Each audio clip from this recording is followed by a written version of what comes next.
Welcome back to Hot Rod Road Trip. Thanks for stopping in. Today we have a new car in the shop and it is this unit. Look at that. What a beauty. 1966 Fairlane. Let's get a better look at it.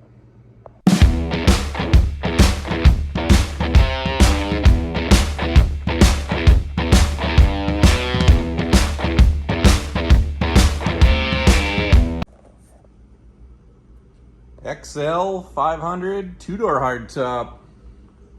Oh yeah. She is a beautiful car. Look at that. Buckets, console, two-door hardtop.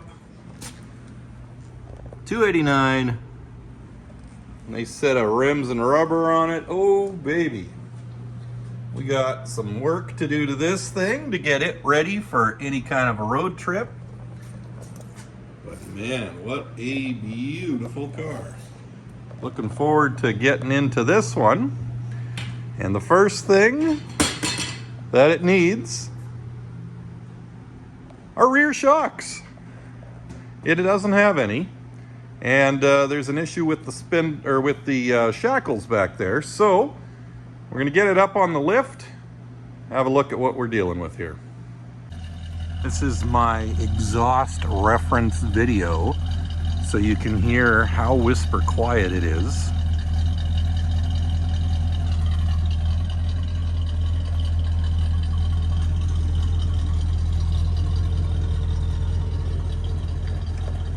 Very tame. We're gonna fix that.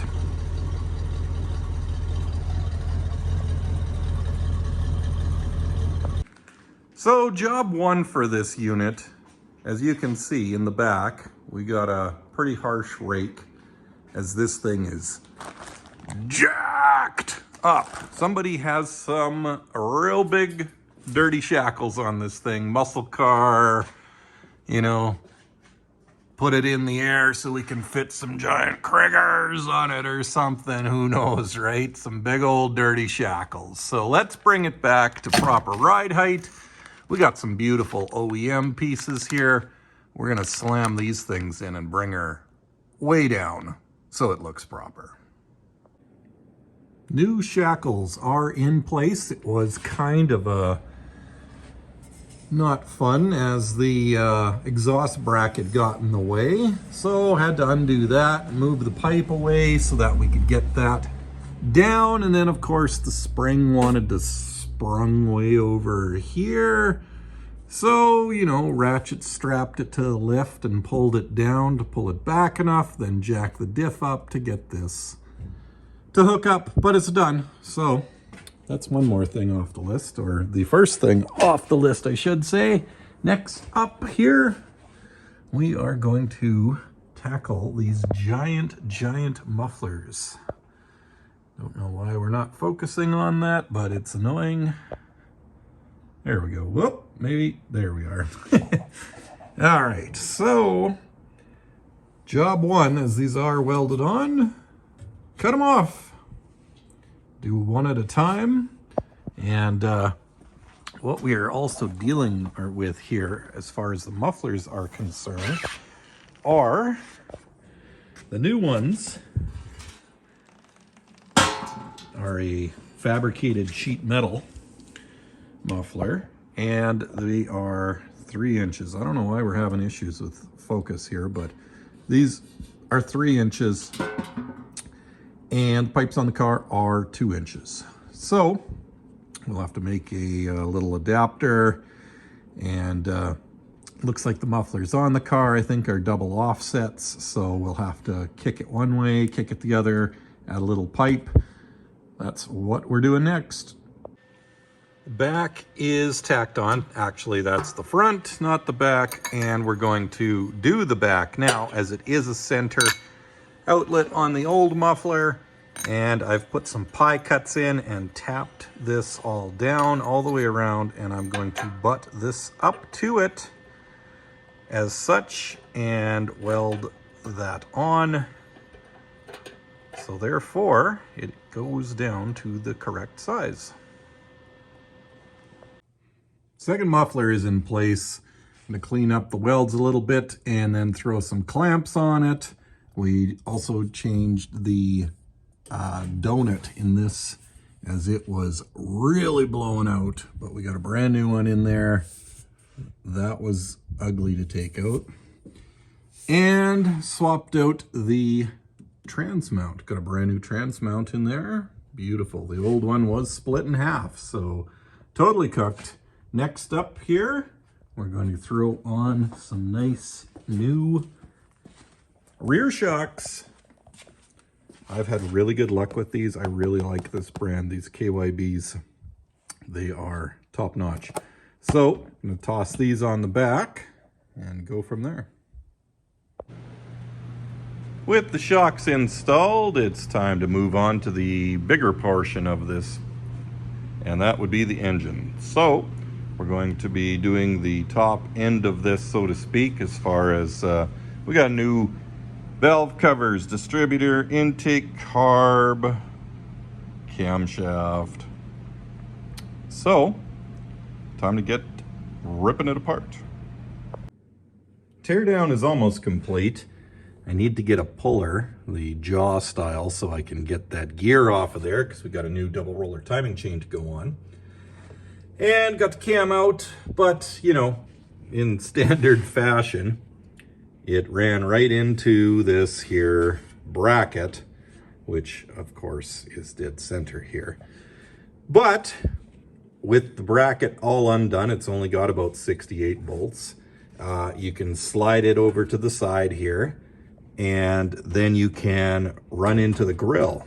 But right when it touches the grill, you've got enough just to slip it past. So, cam's out.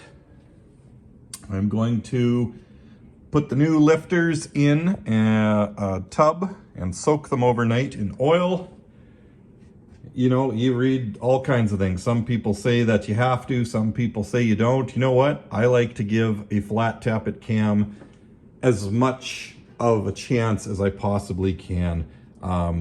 It seems like these cams these days are made out of paper mache. The cam and lifters, I've known of several that have failed in recent times as far as the flat tappet variety is concerned, and I have had one myself that ate itself, and you know, all the procedures are followed, break-in, oil, got all the lube on the cam, extra zinc for the oil, you name it. It's I do as much as I can to make these things last. So we'll do the same to this one and cross our fingers, right?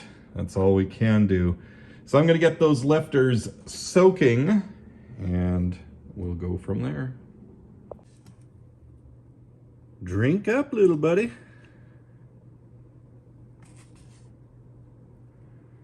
Let those bubble and boil in there overnight.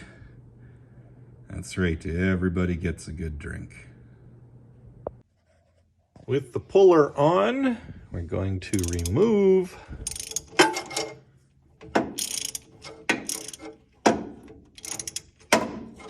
and I believe we are there. Try to get that gear off for the timing chain as we have a new double roller set to go on. And I don't think we're quite there yet.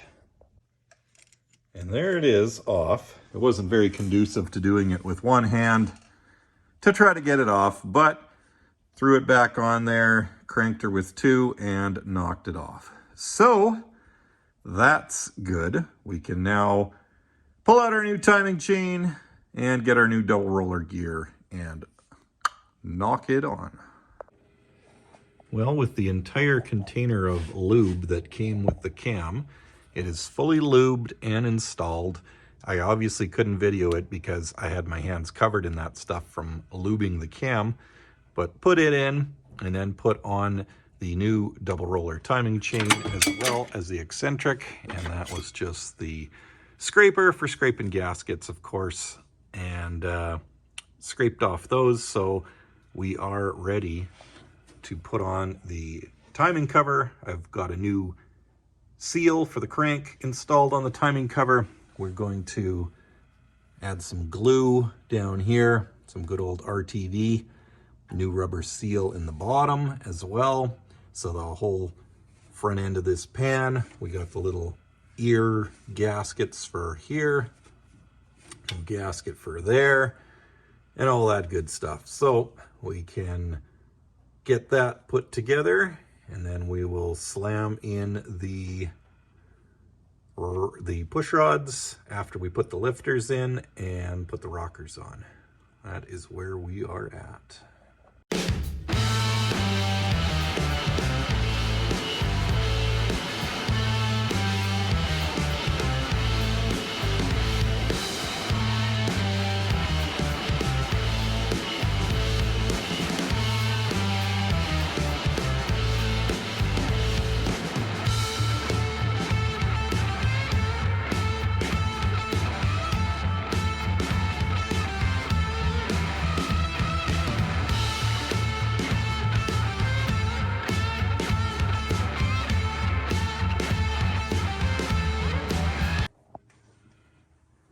After all the valves were set, then went and threw the timing cover on, water pump, fuel pump,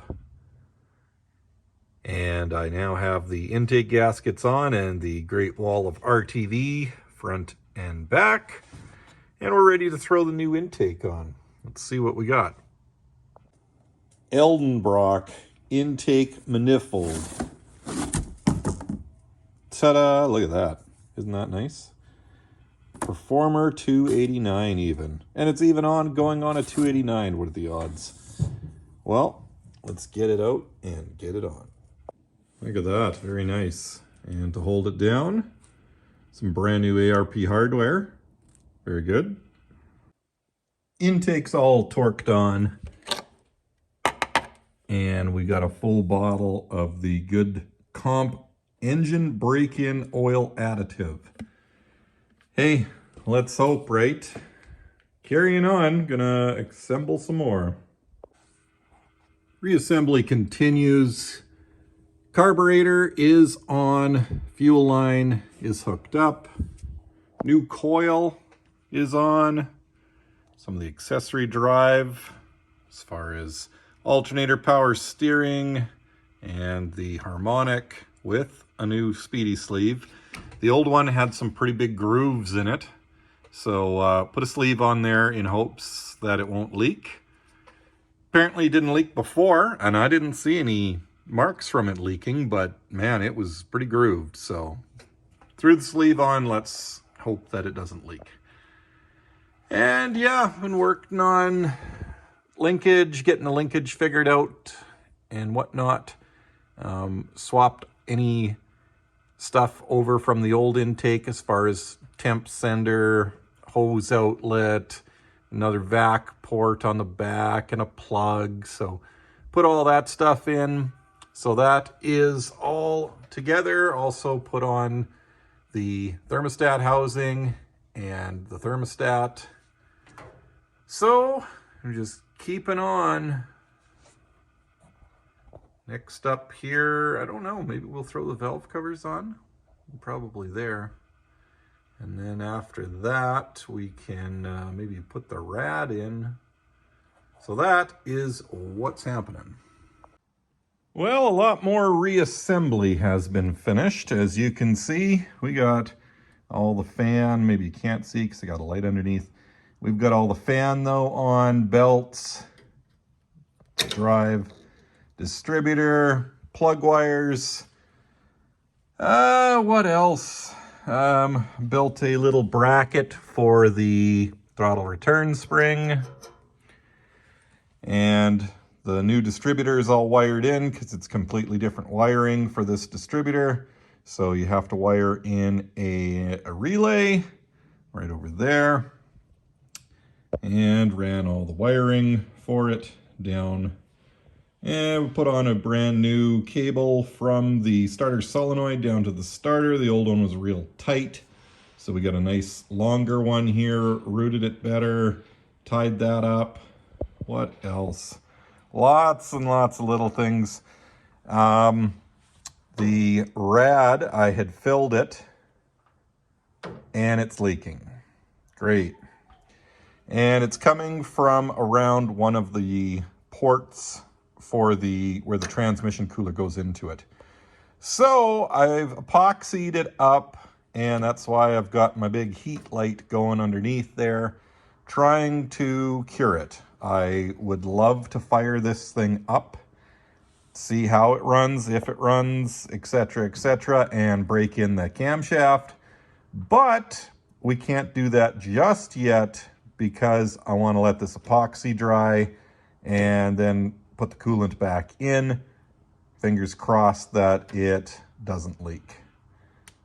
So I'm thinking I'm going to have to leave this overnight, and we'll be back at it tomorrow for first fire and cam break-in. So that's it for now. You can also see too, this stud is ridiculously too long, so we're going to have to cut that down, but that's small potatoes. Well, it's the next day. We're going to throw some liquid in here, cross our fingers, and hope the epoxy is doing its job. Let's see what happens.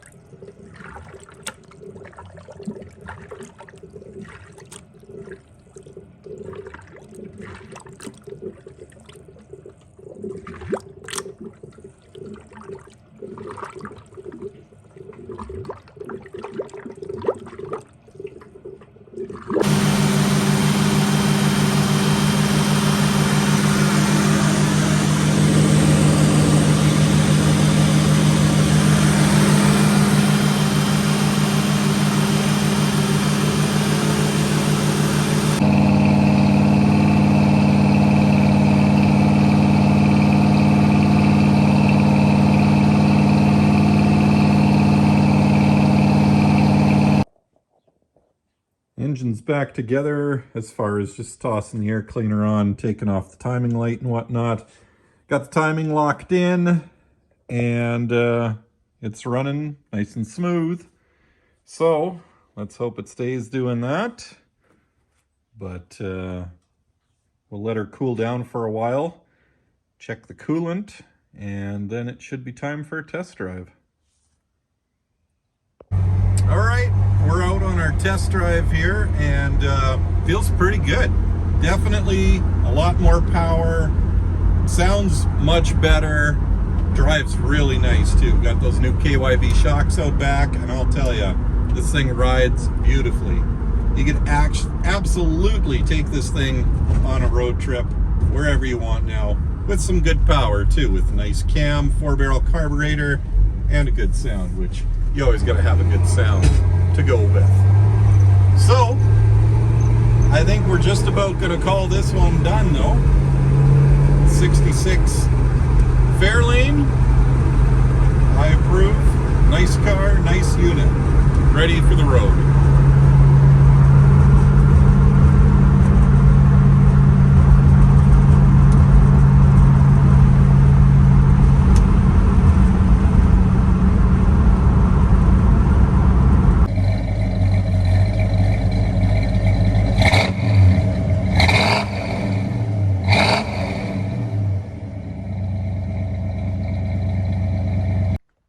So with that, this concludes all the work that's being done on the Fairlane. So we're gonna close the hood and send it out the door. We got another project waiting to come in, so we'll see you next week. Thanks for tuning in to Hot Rod Road Trip, everybody. Don't forget to like, share, and subscribe, and we will see you next time.